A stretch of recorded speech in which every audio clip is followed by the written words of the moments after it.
Hey everyone, this is Athletes and Antiquities, and in today's video, we're going to be talking about hobby perception and why the depth of the hobby makes it almost impossible to predict.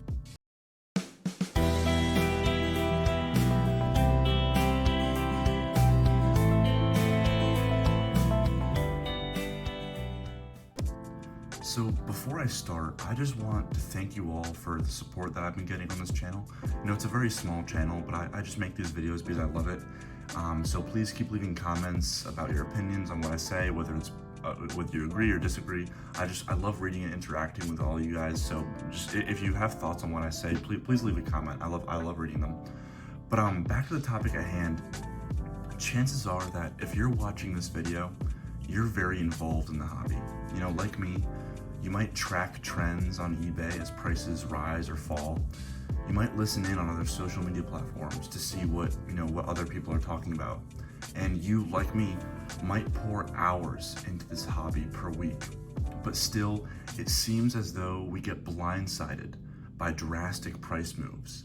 You know, something that wasn't even on your radar spikes. Something that you've been very confident in stays flat for months or years.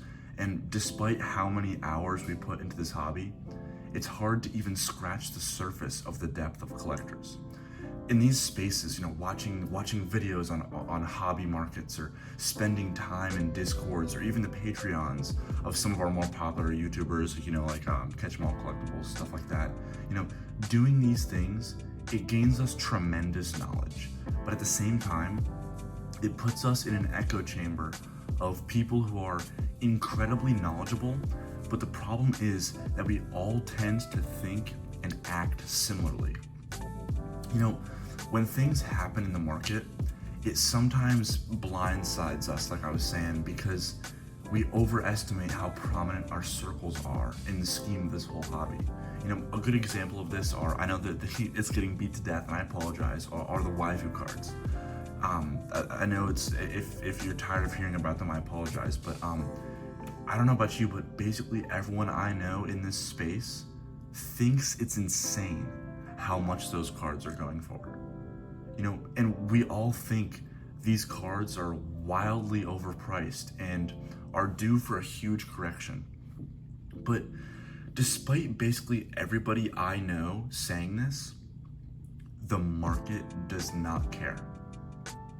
Every prominent figure in the hobby is saying it's insane, but the market keeps on ticking up on them because there's an insanely large and, you know, in my opinion, irrational fan base for them, but it's still large nonetheless, and it's been strong for a decent amount of time now. Like people looking at this hobby through a financial lens, it's probably in the single-digit percentages, but a problem I run into is that I subconsciously think that it's a majority. You know, deep down, like I understand that our group is in a minority, but there's this subconscious part of me that thinks and behaves as if everybody does the same way we do.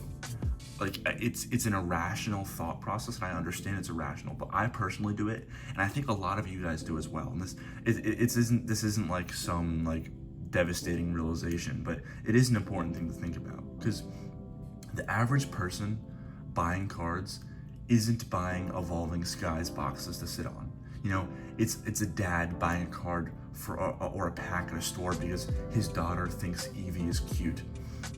And I have a story to go along with this, because, you know, I'm also very interested in sports. I love sports, I love sports history, and in sports history, there's like cards play a prominent role in that. So I don't talk about it much on this channel, but I do collect it kind of in the background, but I love sports cards. That's what this Tom Brady card here is meant to signify. And so I'm a Pittsburgh Steelers fan for football, and my dad is a Philadelphia Eagles fan. And we have this thing, I talked about this on a live with Leaf Green Goblin, if any of you guys tuned in on it. It was a while ago, but what my dad and I do is every time one of our teams, something prominent happens, we get each other a card to signify that. So like when TJ Watt, who's a Pittsburgh Steelers player, when he won Defensive Player of the Year, my dad got me his card. When Ben Roethlisberger retired, my dad got me a Ben card. And for my dad, you know, when the Eagles won sorry, they didn't win. When the Eagles went to the Super Bowl against the Chiefs last season, I got him a Jalen Hurts rookie card. And when I was buying that Jalen Hurts rookie card, I realized that in that market, I was just an average consumer. I wasn't thinking about it from a financial perspective. And I realized, as someone who's so deep in the cards hobby, you know, I made on a surface level a financially irrational decision, but I was a consumer, so it didn't matter. You know, so I was buying him a Jalen Hurts rookie card. Raw, they were about $5. Cost $15 to grade. So I could buy one raw and grade it for $15. But I spent $40 on a rookie card that was already graded PSA 10 for my dad as a gift because I didn't want to wait the months to grade a card. I made a consciously irrational decision to buy a pre-graded ultra modern card that has very high 10 rates for double what I could have paid if I did it myself, purely because I was getting a gift from my dad. I was like, I don't care about the $20 difference. I'm not gonna get my dad this gift 3 months from now because I chose to grade this card myself to save some money. No, it's a consumable. I was buying this for somebody. I wasn't thinking about some long-term financial perspective. So I knowingly basically burned $20 to get that gift. And that's what it made me think, like, those people that are buying these ultra modern 9s and ultra modern 10s, it suddenly made a lot more sense to me, because I feel like a lot of the people doing that are the people in a similar situation to what I did with that Jalen Hurts card. You know, the people buying a random flat V from Sword and Shield in a PSA 10 already graded, they're probably not like trying to stonk out on that card. They're not trying to make a bajillion dollars on it. It's probably just, oh, I like that card, it's $30. I want that card, I'm gonna buy that card. And there isn't an inherent problem with that. I think when people treat it as a consumable, it's like, oh, it's a $30 item I'm buying. It's like, oh, if I went out to dinner and I spent $30, that $30 has vanished. Poof, it's gone. Like, I consumed it.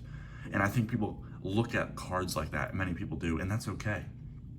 And just kind of going through that process on my own made me realize that. Not realize it, because I already knew that, but doing it myself made it make a lot more sense. And that's what the idea of this video is like, the market is bigger than we think. The market is not just the people that watch Pokenomics or Catch 'em All Collectibles. The market is not just the people that know who SM Pratt is or TCA Gaming. 98%, I would guess, of the hobby, that people that say, yes, I'm involved in the Pokemon hobby, whatever capacity that might be. 98 is a generous number. I feel like it's much higher than that. I feel like it's probably 99 or up 99.5 or something % of those people don't know who any of those people are. They're not thinking about this from a financial perspective. So I think when you kind of understand that and have more like accept that mentality, prices make a lot more sense, and you can actually make better plays in my mind, because you're like, oh, this EV card, I mean, this is the EV card I have here is a Scream promo, so it's not exactly the best example, but oh, this EV card looks cute and it's $1. Yeah, that there might be a play there to grade that card, because maybe 5 years from now, people will be like, oh, that EV card is cute and I like it in a PSA 10, I'm gonna buy it. And if you're one of the few people that did that, there's an opportunity there. I'm not saying this isn't like investment or speculation advice, like, oh my God, grade all these 50-cent cards, but there will be people that just walk into a store or browse eBay, type in Pokemon, and buy a card they like. And this kind of thing could sell, whereas an investor would be like, why would you want that? That's stupid, don't do that. But, you know, the buyer doesn't care. So that's the kind of whole idea of this video, is when we make the financial decision to start and apply, to try and apply calculus to shiny cardboard. Like, think about how crazy that is. We're looking at graphs. We're looking at patterns and behavior of sellers and buyers and market trends over shiny cardboard. It's so irrational that it's so easy to make an error because you have either too much faith in something or too little faith in something. It's so hard to predict a market that you can't even fully comprehend. And the Pokemon market is small. but there's still millions of people buying cards or plushies or games every day.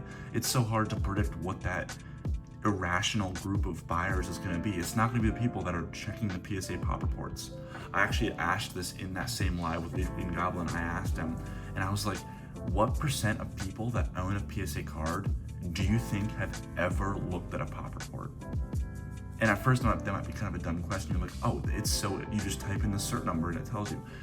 What % of people that have a PSA card have done that? Sure, people like you and me pore over that data. We do it for fun, and we do it for financial reasons as well. But I do it a lot for fun, honestly.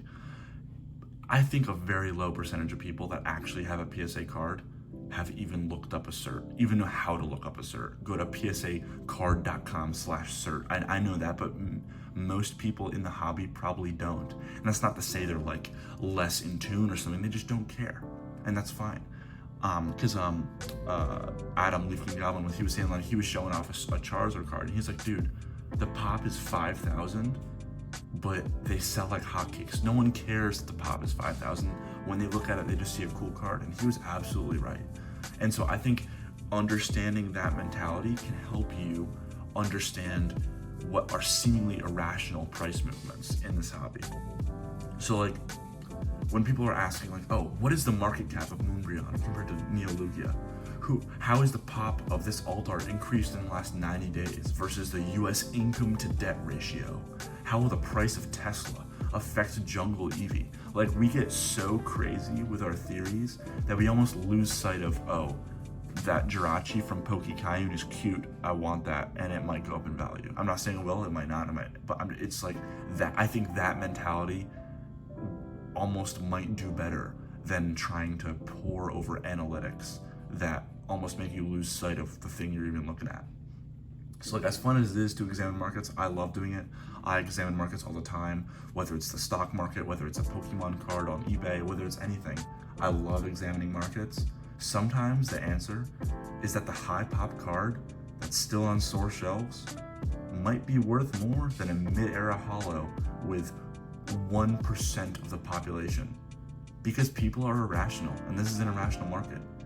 And it's okay to be irrational when we're assigning value to entertainment items such as cards. So there isn't like a grand conclusion to this video. It's more of just an incoherent rambling that I do so often about something on my mind. But I'd love to hear your thoughts on this. Like, let me know. Do you think we kind of get lost in the weeds and lose sight of what's there? Or do you think that the best course of action is to do that? The proof is in the pudding. The data doesn't lie. Those are two completely opposite opinions that can have a very valid point. And I've argued probably both of them multiple times.